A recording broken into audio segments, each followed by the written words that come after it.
The 9,453rd meeting of the Security Council is called to order.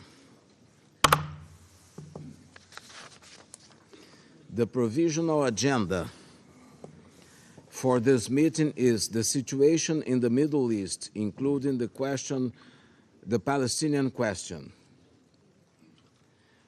The agenda is adopted.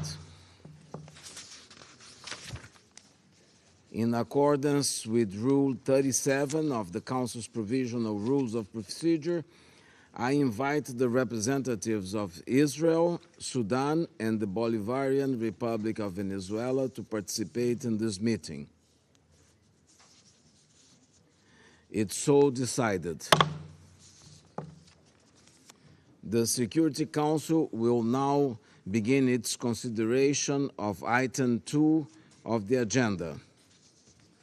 Members of the Council have before them documents S/2023/792 and S/2023/795, each of which contains the text of a separate draft resolution. The Council is ready to proceed to the vote on the draft resolution before it.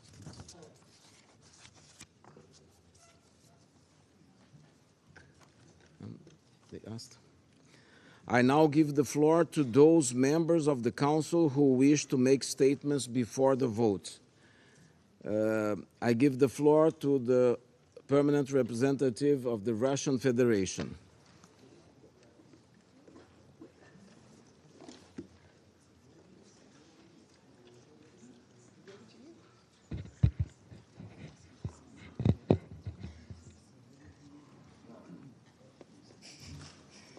I give the floor to the permanent representative of the United States, which I was informed asked for the floor before. Thank you, Mr. President. Colleagues, last week I said that this council needed to let diplomacy play out, that we needed to give Secretary General Guterres, President Biden, and Secretary Blinken, as well as regional leaders, the chance to move progress forward. And over the past few days, we have seen the fruits of that diplomacy. Thanks to the leadership of the United Nations, the United States, Israel, Egypt, and other countries and partners, humanitarian aid has started to reach Gaza. But much more help is needed. And the United States will continue to work with our partners to facilitate the delivery of humanitarian relief into Gaza. This resolution will support that effort. Our text calls for the rapid expansion of aid delivery. We must do everything in our power to meet the dire humanitarian needs of Palestinians in Gaza. Colleagues, over the past few days, we also welcome the release of 4 people who were being held hostages by Hamas. We thank Qatar and Egypt for their mediation efforts, but roughly 200 people are not yet free. And we heard yesterday in this very chamber, so many families still don't know the whereabouts or conditions of their loved ones. Parents lie awake at night wondering if they will ever see their child again. Yesterday, I met with 2 of those parents, Rachel Goldberg and John Pollan. Their 23-year-old son, Hirsch, an American citizen, was seriously injured and taken hostage by Hamas. And no parent should have to experience this kind of agony and pain. It is heartbreaking, it is infuriating. And a vote for this resolution sends the message that every single hostage must be released immediately without conditions. Colleagues, this is the moment. This moment is a test for all of us, for the international community, and for the very Council. The United States has worked to forge a consensus around a resolution that is strong and balanced. We solicited input. We listened. We engaged with all council members to incorporate edits, including language on humanitarian pauses and the protection of civilians fleeing conflict, and language on the importance of deconfliction mechanisms to protect UN facilities and personnel. These are important additions to this text, ones we support and ones we should all support. Our resolution also reflects input from numerous humanitarian organizations working to save lives. The United States was not interested in putting forward a resolution just to put forward a resolution. We were determined to craft a resolution that would enjoy broad support, that would reflect the facts on the ground, that would bolster the work of the UN and the urgent, direct diplomacy that the vast majority of council members support. Our approach stands in stark contrast to Russia's. Russia has put forward a text that at the very last minute, with zero consultation. And I'll note that when putting together our resolution, we gave Russia's feedback the same consideration that we gave to other council members. So the bottom line is this: Russia has offered up yet another resolution in bad faith, and this council should not stand for it. Instead, we should come together around the resolution proposed by the United States, a resolution that not only includes but also builds on many elements of the text Brazil put forward last week. Our resolution unequivocally condemns the heinous terrorist attacks by Hamas and other terrorist groups. It affirms the right of member states to defend themselves against the threat to peace and security posed by acts of terrorism. It urges all parties to fully respect and comply with obligations under international law. It underscores the need to protect civilians and humanitarian workers, including UN officials and medical personnel. It calls for all measures, specifically humanitarian pauses, to allow for full, rapid, safe, and unhindered humanitarian access. It stresses that member states must take concrete steps to prevent an expansion of the conflict beyond Gaza. It underscores the need to work together to deprive Hamas of the funding and weapons it uses to spread terror. And it makes clear that we must continue to work toward a future where two democratic states, Israel and Palestine, live side by side in peace. And this is clearly not what Hamas wants to see. Colleagues, the United States worked exhaustively to draft a strong and balanced text, one that meets this moment and one that we urge all council members to vote in favor of. Thank you, Mr. President. I thank the permanent representative of the United States, and I now give the floor to the permanent representative of the Russian Federation. Господин председатель, Mr. President, вот уже 2 недели Совет for Безопасности 2 weeks не now, the может Security Council сформулировать has not been able коллективный to сигнал send a collective в signal целях деэскалации в to зоне de-escalate the Палестино-израильского situation конфликта. in the area of the Palestinian-Israeli Это conflict. крайне This прискорбно. is extremely lamentable. Кровопролитие The продолжается, bloodshed is счет жертв среди ongoing. The мирного number of населения идет civilian на тысячи casualties убитых и is раненых, now in более the 1,5 thousands of those миллионов killed and внутренне injured, and more than перемещенных лиц. 1.5 million Только people are вдумайтесь в эти IDPs. чудовищные Just цифры. have a hard think about these shocking figures. Россия предложила Russia принять проект proposed the резолюции с adoption of a призывом к draft resolution гуманитарному with a call прекращению for a огня еще humanitarian 16 ceasefire октября. back on the 16th of October. Это был This was a краткий, short, деполитизированный depoliticized полностью broadly, гуманитарный текст. fully rather, humanitarian сожалению, он text. не был Unfortunately, поддержан it was большинством not supported by членов most members of the Council. Национальный, National а прямо and, говоря, frankly speaking, устроегоистические, narrow, идеологические self-centered и политические ideological and соображения political interests перевесили цель prevailed остановить over the aim гуманитарную of катастрофу. stopping a humanitarian disaster. Ровно неделю назад Exactly 1 Соединенные week Штаты ago, the заблокировали US вторую blocked попытку the Совета second attempt выработать by the реакцию Council на to produce чудовищный a response кризис, to the horrific заветировав crisis проект by гуманитарной резолюции, vetoing the draft подготовленный Бразилией. humanitarian resolution that was prepared Да by еще и Brazil. единственными проголосовали And против they were the only ones предложенных who нами voted поправок against с our призывом proposed к amendments немедленному with a call гуманитарному for a rapid прекращению огня humanitarian и ceasefire осуждению and a всех condemnation неизбирательных of атак all гражданского arbitrary населения. attacks on civilians. Из этого стало It очевидно, became что clear from Соединенные that that Штаты the попросту US не хотят, чтобы doesn't, решения quite Совета simply, want Безопасности ООН for каким-либо the образом UN Security Council повлияли на decisions to have any возможную kind of силовую influence акцию on Израиля a в Газе и possible на земле, offensive by Israel in которая, Gaza on the сопровождаясь ground. грубейшими That, нарушениями along with НГП, gross violations of рискует IHL, спровоцировать еще более would risk масштабный конфликт в provoking an рамках even региона, larger scale а, conflict in the возможно, region и за его and пределами. possibly even beyond.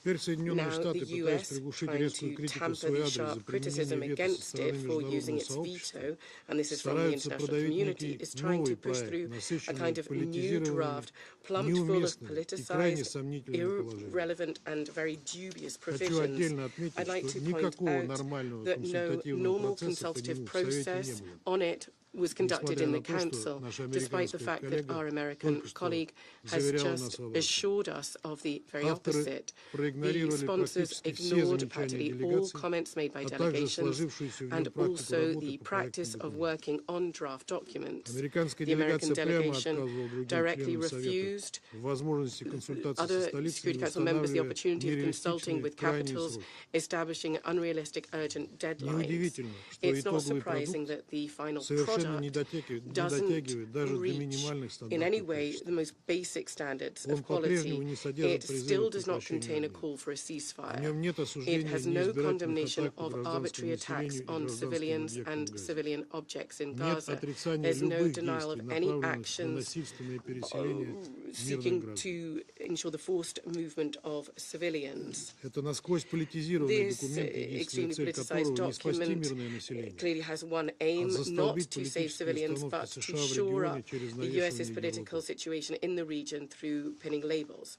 Авторы пошли на The тактическую sponsors уловку и used a насытили свой tactical документ ruse and shoved their бессистемным document набором full of гуманитарных мер, an systematic на number of которые Израиль humanitarian мог бы measures пойти that по ходу своей Israel наземной could операции. carry out during its ground offensive. При этом они, However, конечно, of course, постарались сделать they так, strove чтобы to ничто в ensure проекте that не nothing in the препятствовало draft Западному would Иерусалиму prevent и ее West осуществлению. Jerusalem from carrying it out. По сути, резолюция США Essentially, – the это US лицензия на это. resolution is a license for this, in И fact, and со стороны Совета Безопасности. from the Security Council, moreover. В то время как тысячи Well, палестинских детей thousands of продолжат гибнуть. Palestinians continue to die. Совет не может The связать Council себя такой резолюцией, cannot allow иначе itself это such a будет его resolution. полной Otherwise, самодискредитацией. it would lead to its full discreditation. Американская коллега The упоминала о American colleague многочисленных mentioned НПО, the которые numerous оказывают NGOs помощь. that are providing Хочу сказать, assistance. что I'd like первое, to о say чем that the first просят эти thing НПО, that these NGOs are гуманитарные asking организации, for, которые humanitarian хотят оказать organizations помощь, that want to это give help, прекращение огня. is a ceasefire. Отдельная крупная юридическая Another проблема в significant проекте legal problem in the это draft ссылки, is the направленные на reference to the самооборону, right to которые, self-defense, как это which, подтверждено as Международным was судом в confirmed by the консультативном International заключении Court in its 2004 advisory года, opinion of неприменимый в 2004, случае, is если речь inadmissible идет об when we're оккупирующей talking державе, about an occupying power. а именно ей в And отношении палестинских Israel, территорий regarding the Израиль и Palestinian territories, is precisely that. Мы не видим смысла We see no поддерживать point in документ, supporting который a призван document исключительно для whose одной aim цели is solely обслуживать one thing, to serve the геополитические интересы geopolitical одного из interests членов of Совета one Security Безопасности, Council member, который не то что не способен остановить that is not only эскалацию, not able to stop а the фактически escalation, дает ей but зеленый de свет, facto is лишь giving it a обставляет green дальнейшие light силовые by шаги linking acts of рядом force беззубых гуманитарных and условий. linking it to a number of toothless humanitarian Рассчитываем, conditions. что We так же trust поступит большинство that наших коллег по Совету the Безопасности. majority of our colleagues will В противном act случае like это us in the будет, Security как я уже Council. сказал, крайне Otherwise, as I серьезный already удар said, по it would be a авторитету very Совета. serious blow to the Council's С тем, authority. чтобы Совбез In ООН order for все-таки the смог UN Security реализовать свой Council to be мандат по able to поддержанию carry out its международного мира и mandate to безопасности,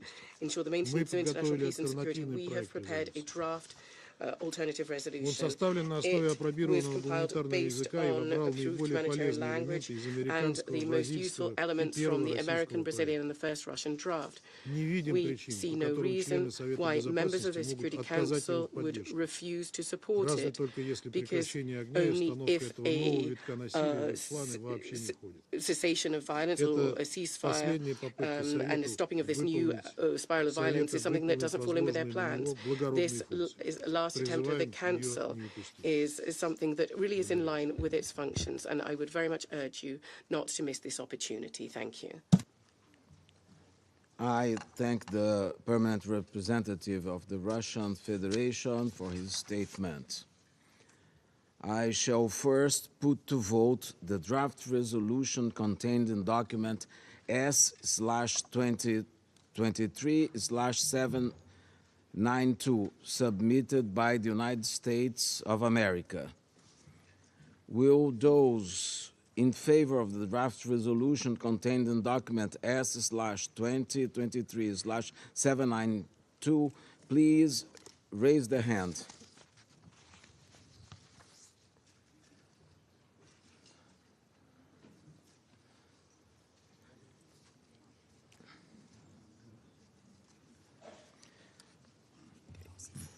Okay. Votes, those against?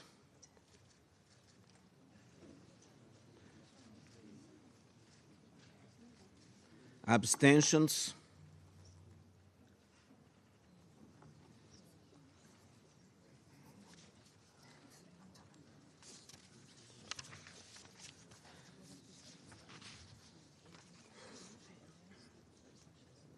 Has not been approved.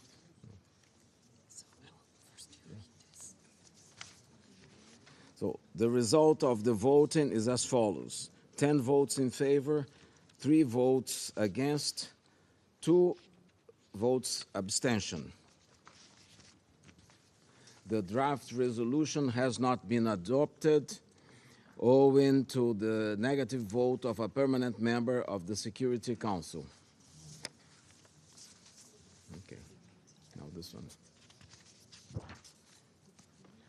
Now I give the floor to those members of the Council who wish to make statements after the vote. I give the floor to the permanent representative of the United States. Thank you, Mr. President. The United States is deeply disappointed that Russia and China vetoed this resolution. A resolution that, as I've said, was strong and it was balanced. That was the product of consultations with members of this council. We did listen to all of you. We incorporated feedback and we worked to forge consensus around a resolution that would send a clear message to the world. And most importantly, to Israelis and Palestinians, that this council is determined to meet this moment. Colleagues, we should not encourage Russia's cynical and irresponsible behavior by voting for its text, which was offered up at the very last minute, as I said earlier, with zero consultation, and which contains a number of problematic sections. Though today's vote was a setback, we must not be deterred. The United States stands by our text, and we stand ready to work with all member states to support the efforts of the Secretary General, President Biden, and Secretary Blinken, in cooperation with many countries around this table and in the region to build a more peaceful and secure future for Israelis and Palestinians alike. Thank you, Mr. President. I thank the permanent representative of the United States for their statement, and now I give the floor to the permanent representative of China. 谢谢主席先生。 I thank you, Mr. President. 主席先生， Mr. President, 中方对刚刚付 China 诸表决的决 voted 议草案投 against 了 the 反 draft 对票。 resolution, which has just 这一 been 立 put to 场 vote. 基于 This 事实， position is based 基于 on 法律， facts, based 基于 on 良知， law, and it is based on conscience and based on justice, and also based on the urgent cause of the entire world, in particular the Arab countries. We all recall that last Wednesday, a draft resolution focusing on the humanitarian situation in the Palestinian-Israeli conflict, emphasizing the protection of civilians and supported by an overwhelming majority of Council members, failed to be adopted because of a veto. On Saturday evening, the U.S. introduced a new draft text that set aside the consensus of the members and included many elements that were still deeply divisive and that went far beyond the humanitarian realm. Several members, including China, Russia, UAE, and Brazil, proposed amendments to the text. However, the proponent ignored the major concerns of all parties and made only cosmetic changes to the draft. And it was printed in blue in order to push the Council to vote on it.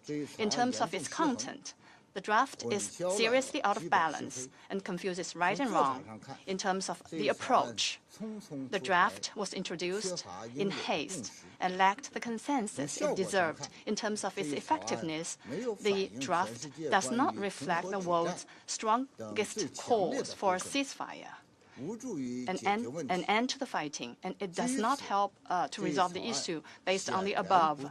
The draft text is evidently not in a position to be adopted. Mr. President, China in no way opposes Council taking action. On the contrary, we have always strongly called for the Council to play a responsible role. What we oppose is that the draft resolution is evasive on the most urgent issue of ending the fighting, and that it has never been able to call for an immediate ceasefire in clear and unambiguous terms. At this moment, ceasefire is not only a diplomatic term, it means the life and death of many civilians. If a resolution from the Security Council is ambiguous on the issue of war and peace, it's irresponsible and it's also extremely dangerous. It's tantamount to paving the way for large-scale military action and giving the green light to further escalation of the war. China is by no means indifferent to acts that harm civilians. On the contrary, we strongly condemn at the first opportunity all violence and attacks against civilians and called for diplomatic efforts to promote the early release of the hostages. What we oppose is that the draft text does not call on the parties concerned to stop the indiscriminate and asymmetrical use of force, nor does it call for a thorough investigation into the heinous attack on the Al-Ahli hospital. Such selective application of international law and double standards will only push more innocent civilians to the brink of death. China is by no means indifferent to the sufferings of the people in Gaza. On the contrary, we've always strongly called for the opening of relief corridors, ensuring humanitarian access and avoiding a humanitarian disaster. What we oppose is that the draft text selectively avoids referring to the root causes of the current humanitarian crisis in Gaza and fails to urge Israel to lift the full blockade of Gaza and to rescind the evacuation order for northern Gaza. Such an evasive approach will only accelerate Gaza's descent into an even greater humanitarian disaster.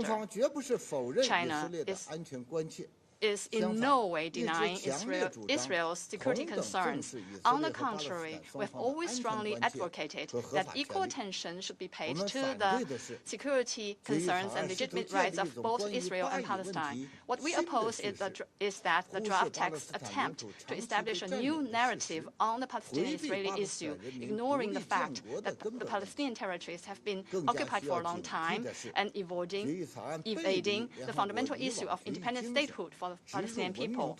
It's worth being vigilant that the draft departs from the spirit of previous UN resolutions and embeds the dangerous logic of confrontation of civilizations and the justification of war and use of force. If the draft is adopted, it will completely dash the prospect for the realization of the two-state solution and plunge the Palestinian and Israeli peoples into a vicious cycle of hatred and confrontation. Based on the above, China will vote in favor of the draft resolution proposed by the Russian Federation. Mr. President, China has no selfish interest in on the question of Palestine. Any initiative that contributes to peace will receive China's staunch support. Any endeavor that facilitates Palestinian-Israeli reconciliation will be pursued by China with all-out efforts. Since the outbreak of the new round of conflict, China has actively advocated that the Council take meaningful action and make binding decisions on the Palestinian-Israeli situation as soon as possible. We also emphasize that the action and decisions of the Council must respect facts of history, take the right direction, and reflect due responsibilities and accountability so as to ensure that they stand the test of morality and conscience. We are ready to continue to work with the members of the Council and the international community to play a constructive role in putting an end to the fighting, protect civilians, avert further humanitarian catastrophes, and realizing a comprehensive, just, and lasting solution to the question of Palestine. I thank you, Mr. President. I thank the permanent representative of China for his statement, and I now give the floor to the permanent representative of Albania. Thank you, Mr. President. We thank the United States for their work and genuine efforts in narrowing as much as possible the differences in order to respond to the urgency of the situation on the ground. We welcomed a balanced draft which condemns the terrorist attack of Hamas and calls for the liberation of hostages, expresses sympathy for all innocent victims, reaffirms the right of states to self-defense in compliance with the obligations under international law, calls for the protection of civilians and for humanitarian pauses and humanitarian corridors to ensure unhindered humanitarian aid to those in need. It also welcomed the efforts of all regional and international actors to avoid a spillover and reaffirms the commitment for a political solution to the Middle East conflict. Albania deeply regrets the draft resolution was vetoed. Mr. President, we know perfection is the enemy of good. There are times when the urgency of the matter and the complexity of the issue ask for swift action, doing the best possible under the given circumstances, even though one would have liked and hoped for more. This draft was certainly one of those cases, because there is a time to draw a line in order to make actions matter, have the impact we are seeking. The US draft may not have been ideal. We supported it as an improved and reasonable way forward at this time, at this very particular moment, responding to critical issues and urgent needs as the best possible way to condemn terrorism and to respond to the urgency to protect civilians and ensure humanitarian aid on the ground. Therefore, we deeply, deeply regret that the Security Council was prevented to decide on a text that provides for the urgently needed humanitarian pauses and humanitarian corridors. Mr. President and colleagues, this veto will not help the people in Gaza. It will not help those taken hostages. It will not help humanitarian workers, and it will not make it easier for the UN on the ground. And while, as the Security Council proves unable to take the right decisions, we know the result. Hamas and other terrorist and extremist groups will feel empowered because there is no international agreed condemnation. There is no global sanction of the unacceptable.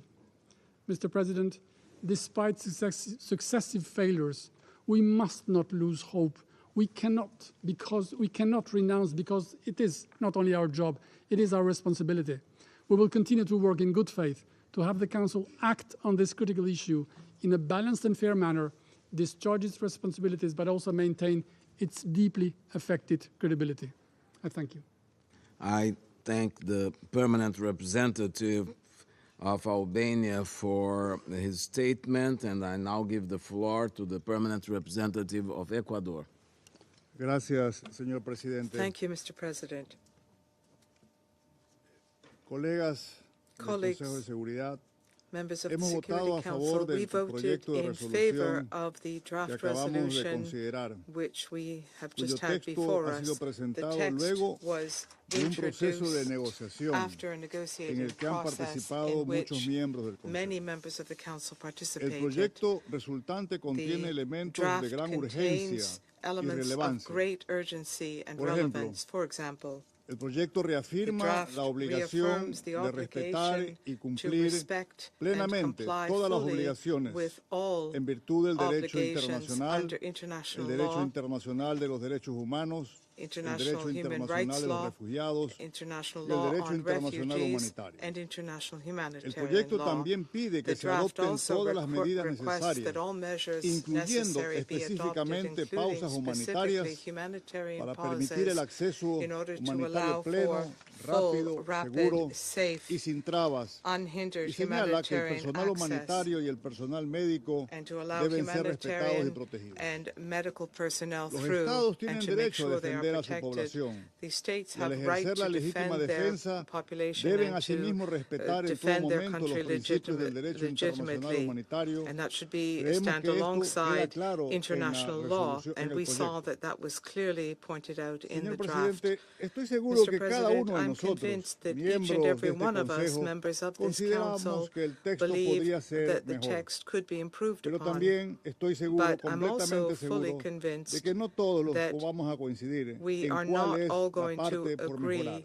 on which cómo part hacerlo. needs to be improved or De how nada to nos do it. servirá lograr It un will texto not perfecto help us to cuando seek sea a perfect demasiado tarde text when o it's cuando sea far too late irrelevante. or when it becomes irrelevant. Tal como lo señalé el miércoles pasado, As I estamos pointed out last convencidos de que el Wednesday, Consejo we no are debe convinced seguir that the en Council silencio must not frente a remain silent acontecimientos que constituyen una in evidente view amenaza a la of paz y la clear seguridad threats to internacionales international peace and y cuyas security, consecuencias humanitarias son cada and día with más graves. increasingly Por eso, worsening señor humanitarian presidente, consequences. lamentamos And therefore, Mr. nuevamente President, once again, en menos de una we semana regret no se that pueda less than a adoptar una week decisión afterwards, we mayoritaria are del unable Consejo to arrive debido at al uso a del majority veto. decision Muchas within the gracias. Council because of the use of the veto. Thank you. I thank the permanent representative of Ecuador for his statement, and I now give the floor to the permanent representative of Japan. Thank you, Mr. President. Japan voted in favor of today's resolution proposed by the United States with the hope that it would help improve the humanitarian situation in Gaza and prevent further deterioration. It is therefore our deep regret that it was not adopted. We must ensure that humanitarian aid reaches those desperately in need, and this resolution would have taken measurable steps to these ends. In fact, this draft resolution contains many important and positive elements to address deteriorating humanitarian situations like never before in Gaza. We cannot agree with the argument that the draft resolution could be construed as something that gives green light to unlawful acts. Those who have any doubt on that, please read the draft resolution carefully yourself. We are grateful for the ongoing diplomatic outreach of key actors, including the United States, towards de-escalation. We also stress that civilian and humanitarian facilities must be protected in accordance with international humanitarian law by all parties. In conclusion, it is important that this Council remain engaged on this file and be ready to act whenever necessary. The world is counting on us. Thank you, Mr. President. I thank the permanent representative of Japan for his statement. I shall now put to vote the draft resolution contained in document S/2023/795, submitted by the Russian Federation, the Republic of Sudan, and the Bolivarian Republic of Venezuela. Will those in favor of the draft resolution contained in document S/2023/795 please raise their hands?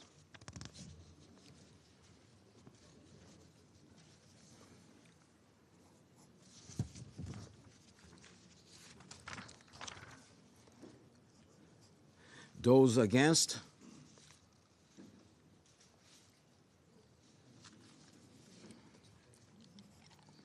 Abstentions? How many abstentions? 1, 2, 7, 8, 9.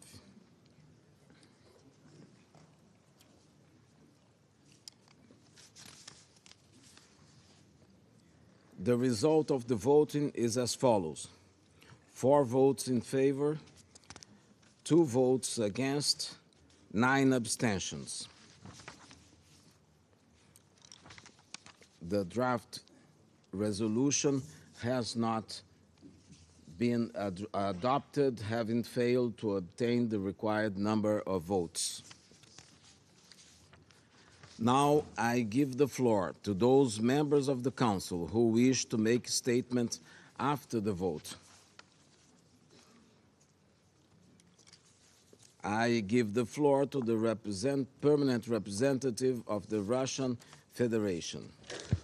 Господин председатель, Mr. President, мы сожалеем, что we Совет regret the fact Безопасности that the не Security смог Council was not in a воспользоваться еще position одной to use предоставленной ему yet another возможностью opportunity given to отреагировать на it to беспрецедентный respond to кризис the на Ближнем Востоке. unprecedented crisis in the Middle East. Причины, по которым мы The считаем reason американский проект why we believe the US draft категорически to неприемлемым, be я уже подробно categorically изложил. unacceptable is something that I've already laid out in detail. Прискорбно, что члены It is very Совета, unfortunate that замкнувшись members of the на своих committee национальных that повестках, have не dug нашли смелости into their проявить national positions were not brave стратегическую enough мудрость и to поддержать display предложенный Россией текст. strategic wisdom and support the Russian proposed text. Нашего албанского коллеги, Our который Albanian colleague who сокрушался по поводу неосуждения террористических атак, was astonished by the lack of condemnation for the terrorist была attack, возможность исправить had an это, opportunity to проголосовал за correct наш that проект. by voting in favor of our draft. Но он, видимо, его But невнимательно читал he и не clearly заметил didn't всех read тех it carefully and соответствующих didn't пассажей в нашем notice проекте, all the relevant parts включению of our которых text,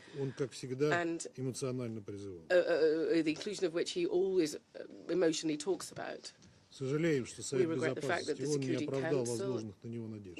Did not Мы meet the hopes старались pinned upon сделать it. все, We чтобы ему sought помочь. to do everything we Теперь could to задача help this. предотвращения дальнейшей Now, эскалации в the зоне challenge of Палестино-израильского preventing a further конфликта стоит escalation in the перед area Генеральной of the Ассамблеей ООН. Israeli-Palestinian Поддерживаем conflict stands соответствующий with проект the резолюции, предложенный GA. Иорданией We от имени support арабской группы. the draft resolution proposed by Jordan on behalf of the Arab group. Россия вошла в число Russia его соавторов. is one of its co-sponsors. Prизываем все We государства-члены urge all поддержать member данный states документ. to support that. Thank you very much.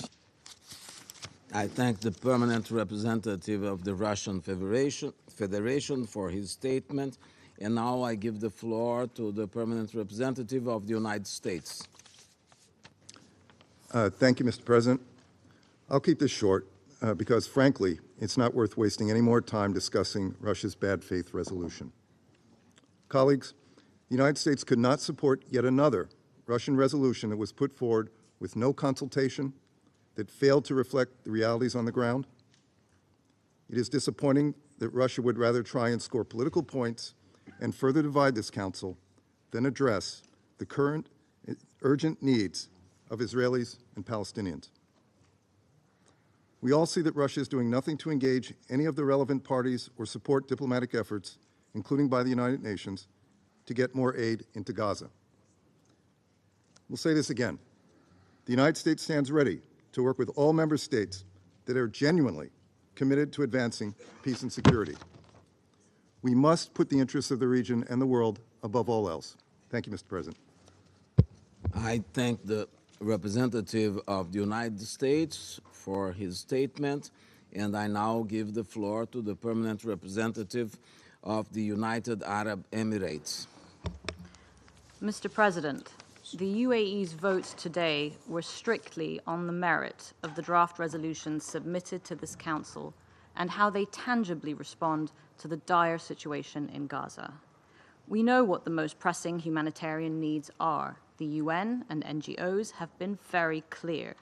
An immediate humanitarian ceasefire, the release of all hostages, safe, sustained, and at-scale humanitarian access, fuel for hospitals and desalination plants, water, and adherence to international humanitarian law.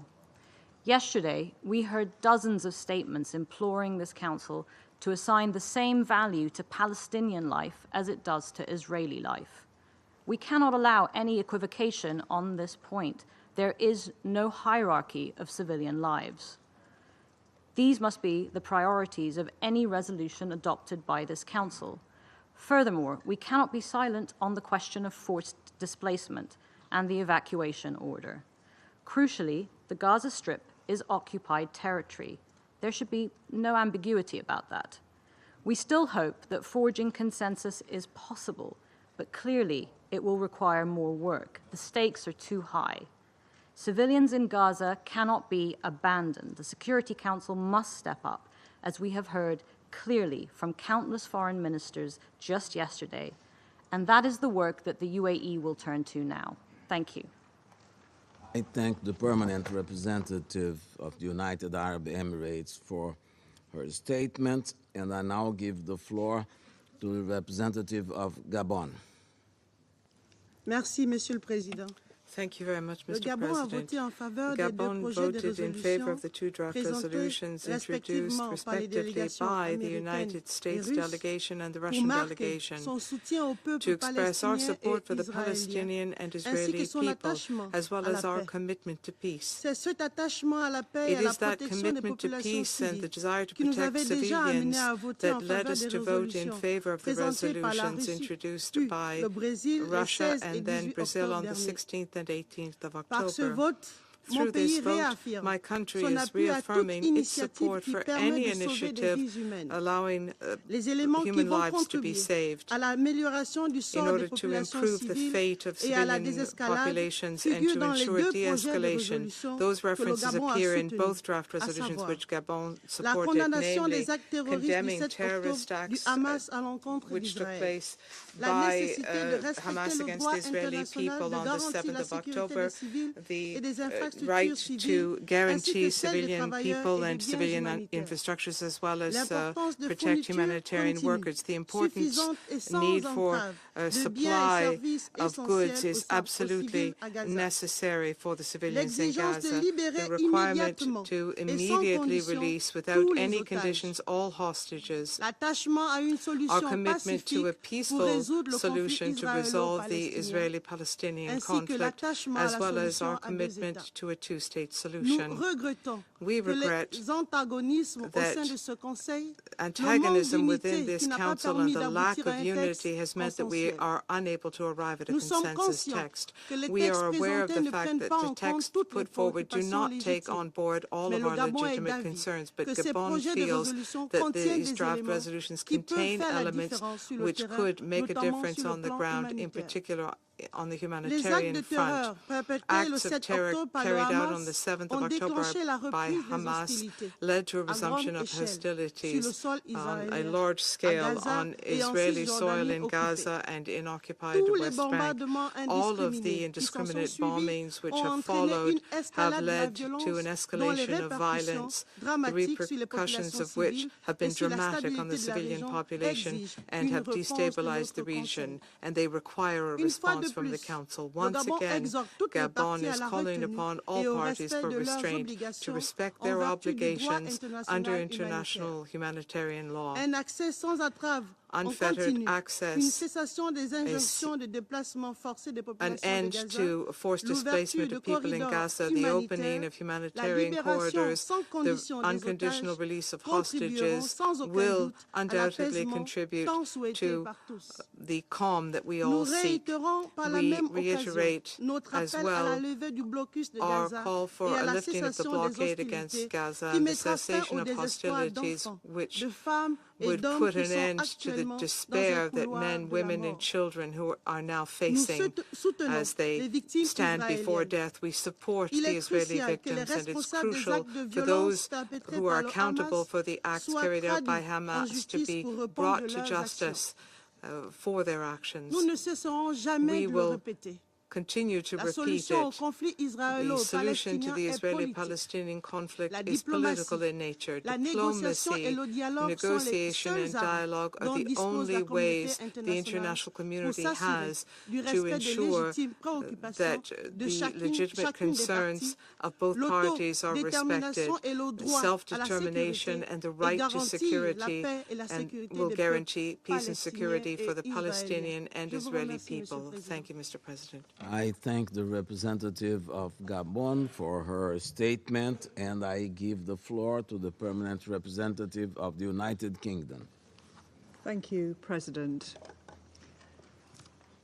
We regret that the draft resolution proposed by the United States was not adopted. The text would have had a real impact on the ground by calling for hostages to be released, for aid to get in, including through humanitarian pauses. Through this resolution, the Security Council would have rightly and for the first time unequivocally condemned Hamas terrorist attacks. The United Kingdom could not support the resolution proposed by Russia, which once again failed to recognize Israel's right to self-defense. As so many of us have said, there is a grave crisis unfolding in the Middle East. The Russian text was put to a vote without a single minute of consultation with the Council members. It was not a serious attempt to have this Council speak with one voice.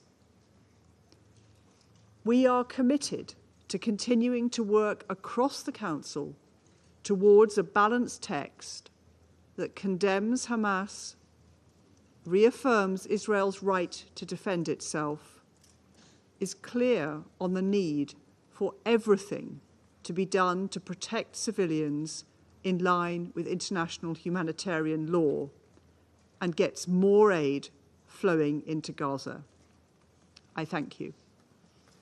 I thank the permanent representative of United Kingdom for her statement, and I now give the floor to the permanent representative of Ghana.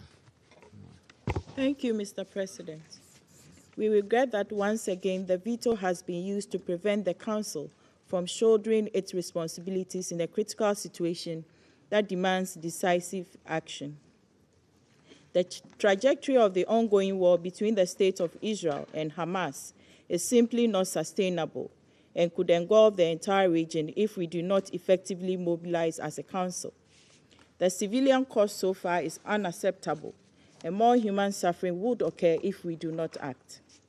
It is for this reason that we are deeply saddened by the Council's continuing inability to positively influence events on the ground by speaking in one voice to protect civilians and to stop the bloodshed.